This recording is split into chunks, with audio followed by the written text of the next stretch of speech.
Good afternoon, everyone. You're gonna have to apologize to forgive me, by my Portuguese is not that good, so I'm gonna do this in English if you don't mind. So thank you very much for your attention. Thank you for being here. My name is Andres Moreno, as it was mentioned, and I would like to briefly give you a lithium outlook about the market in nowadays, especially in market dynamics, cost analysis, some prices, and different topics that you might see or you might find interesting. I hope I can keep this briefly so we don't keep you out of the reception. So I would like to start with prices now. As you sure see, in 2025 prices were very low, low in comparison to previous years. So it was a very difficult year. It was a challenging year for the lithium industry. However, in the recent months after August, the prices increased slightly. So this was the result of many different factors.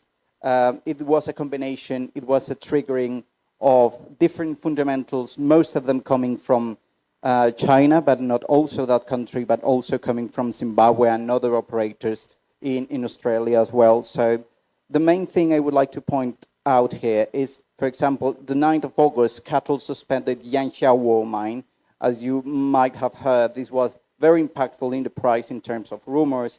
It is still a very common topic of conversation among the lithium industry. Also, in November 16, Ganfeng chairman said that the demand was supposed to be grown more than expected, and also prices were likely to be above $20,000 per ton of lithium carbonate. This also drove prices up.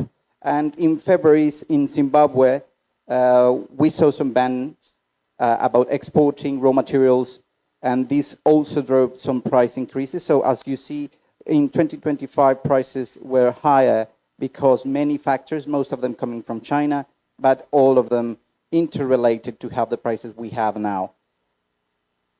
What makes in terms of balance, what happens in terms of balance, it's different factors as I mentioned.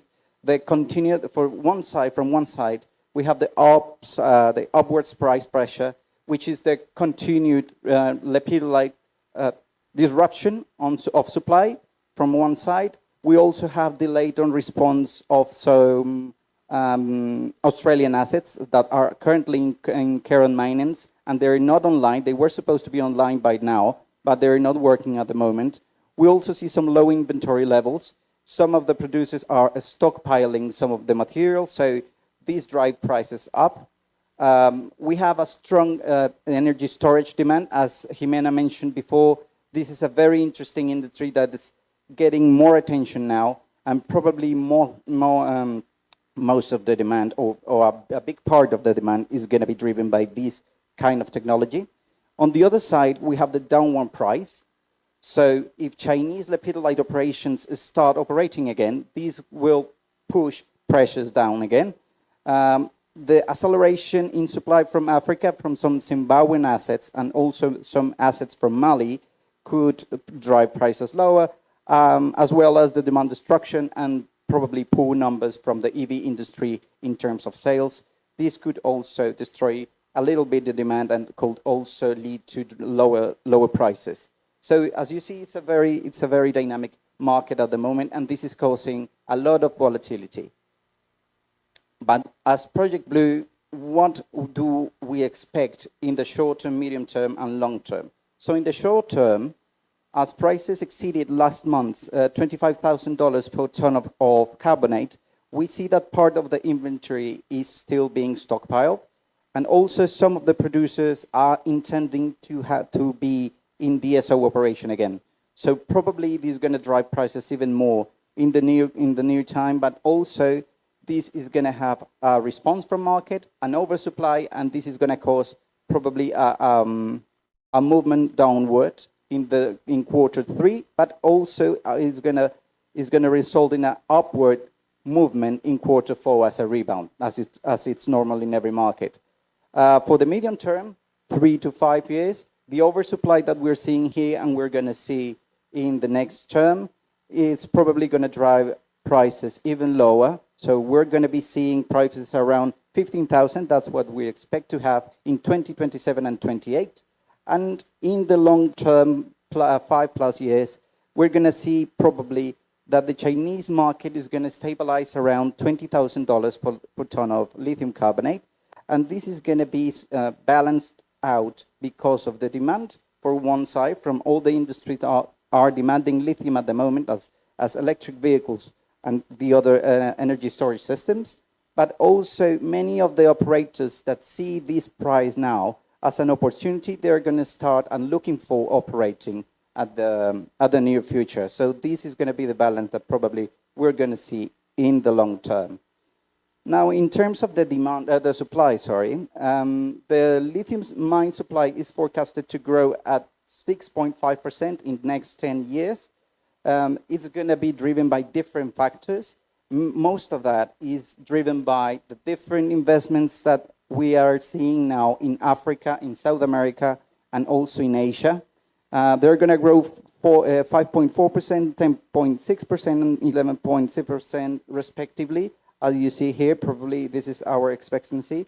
Australian supply is going to it's going to remain being very important, but we see that's going to peak by 2030, and then we'll see some kind of decrease. The growth of the Chinese assets on the other side is going to be very important. Lepidolite operations are going to start online in the next decade, and that's going to bring a lot of supply to the market. And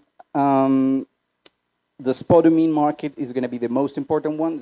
It's keeping its place in the industry.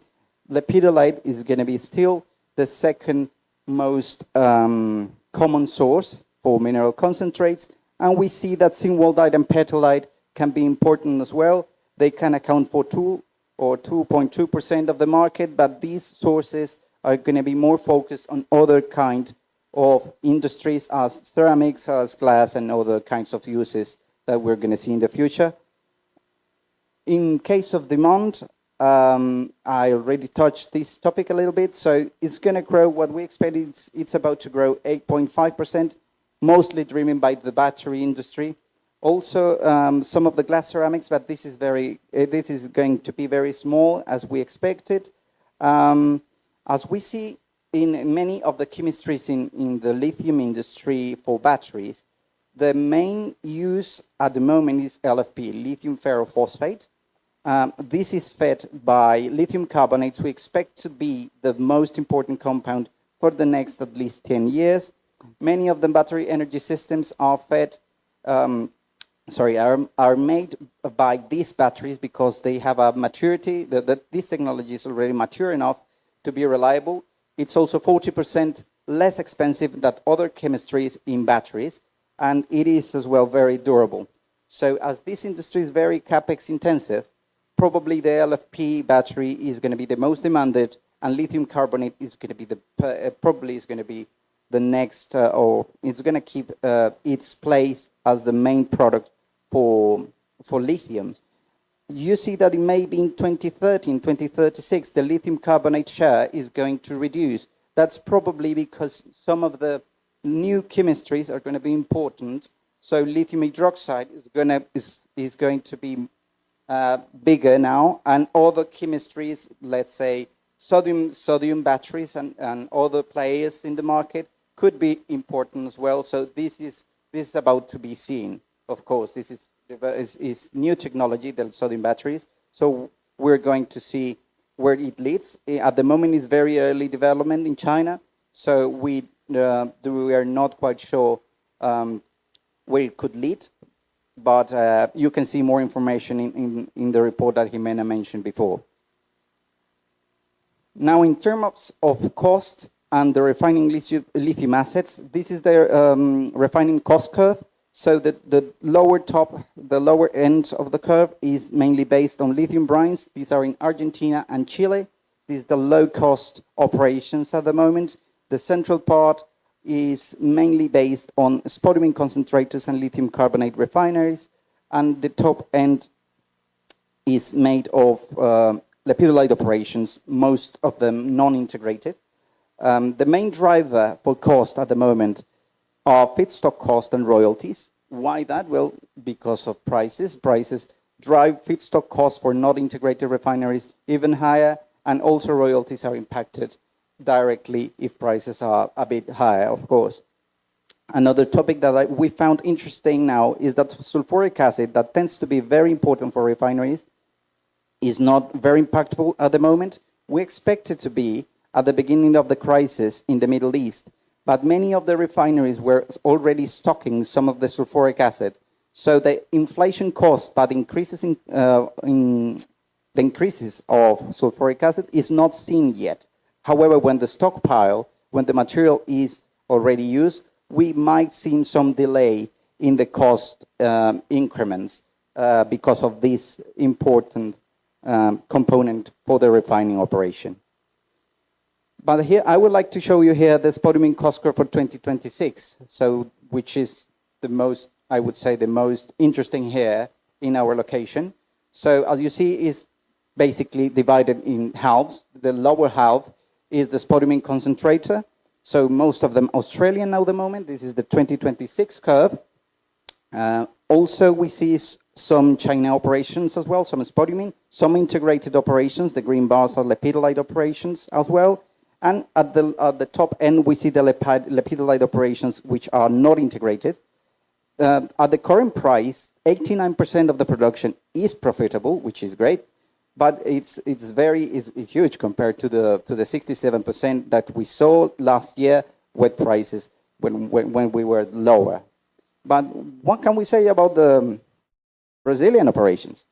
So these are very nice located in the cost curve between the first quartile and the second quartile. We saw in our analysis that the Brazil is slightly 6 to 7% lower in cost in comparison with other spodumene concentrators around the world.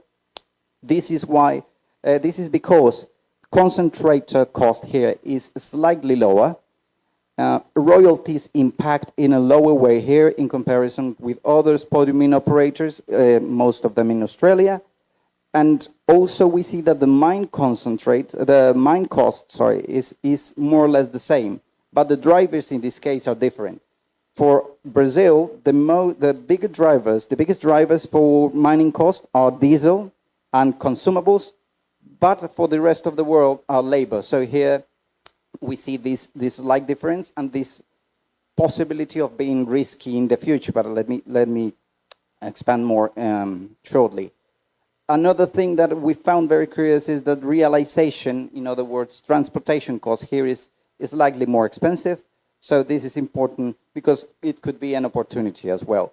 Now, what we see to the future, what we expect to be in 2036 is that a couple of other projects that are currently being projected to operate in the next decade are going to be online. As you see, most of them are going to be very profitable, or apparently they're going to be profitable as the conditions remain. The prices that we forecasted for that time are going to be slightly lower, so probably 85% of the producers will operate at a profit that is slightly lower compared to 2026. Lepidolite operations are going to be more diverse, so this is going to bring more competitivity into the market, but also a lot of opportunities. As diesel cost is very important here in Brazil, there are some opportunities of doing some optimization, maybe as in Australia, most of them have long-term contracts. So this could be an opportunity to understand better this dynamic and trying to improve the way of the diesel is used here. And also realization cost, as you saw, is higher here than in other countries. However, this could be an opportunity for improvement, for investment in this field, if we try to make transportation more efficient. And this is pretty much it. That was all I wanted to share with you. Thank you very much for your attention. Sorry for anything if it was not very clear. Very happy to answer any questions. Thank you very much. Muito obrigado.